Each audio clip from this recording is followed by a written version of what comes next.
நம்ம டிவிக்கு மக்களை பார்த்தா உங்களுக்கு என்ன கேனப்பைய மாதிரி தெரியுதா? எனக்கு சுத்தமாக புரியல. மக்களே, இந்த வீடியோவை பாருங்களேன். புதிதாக பதவி ஏற்றிருக்கக்கூடிய அரசு அவர்களுக்கு போதிய அவகாசம் தரப்பட்டிருக்கிறது. இதற்கு பிறகு கூட சூழ்நிலையை அவர்கள் சரி செய்யவில்லை என்றால் நிச்சயமாக மக்களுடைய அவநம்பிக்கைக்குத்தான் அவர்கள் தொடர்ந்து ஆளாக வேண்டியிருக்கும். குறுகிய காலம் நம்ம திமுக கழகம் ஆட்சி அமைச்சு வந்து இப்போ ஒரு 115-120 நாள் தான் ஆயிருக்கு. அதனால இந்த குறுகிய காலத்தில் சட்ட போராட்டத்தை நம்மளால செய்ய முடியல.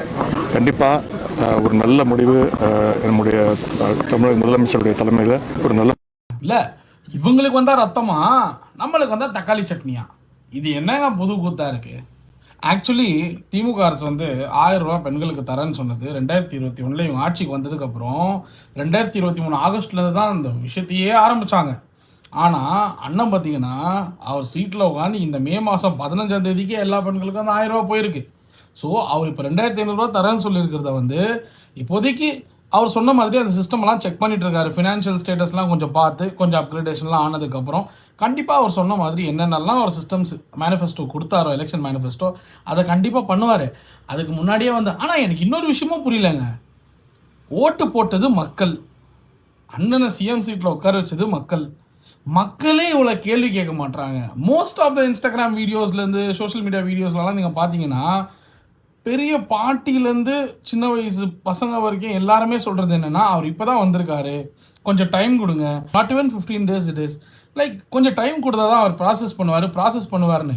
இவங்க என்னவோ அப்படியே வந்து 2021 ஆட்சிக்கடி வந்த உடனே அப்படியே அடுத்த நாள் தமிழ்நாடு சிங்கப்பூரை மாற்றினதும் வல்சரவாகத்தை மலேசியாவை மாற்றினதுன்ற மாதிரி பேசுகிறீங்க. என்னங்க தனுஷ் என்ன சொன்ன மாதிரி கேட்குறவன் கேனப்பையில் இருந்தால் கேபி சுந்தராம்பால் ஆர்பி சௌத்ரி படத்தில் நடிக்குதுன்னு சொல்லுவீங்களாம். அந்த மாதிரி இல்லைங்க இருக்குது உங்கள் கதை. தயவு செஞ்சு நான் இப்போவே சொல்லிக்கிறேன், இன்னொரு வாட்டி என்ன சொல்லிக்கிறேன், இந்த அதர் கட்சிஸ் ப்ளீஸ் கொஞ்சம் பவுண்டரியை விட்டு விளையாடுங்க.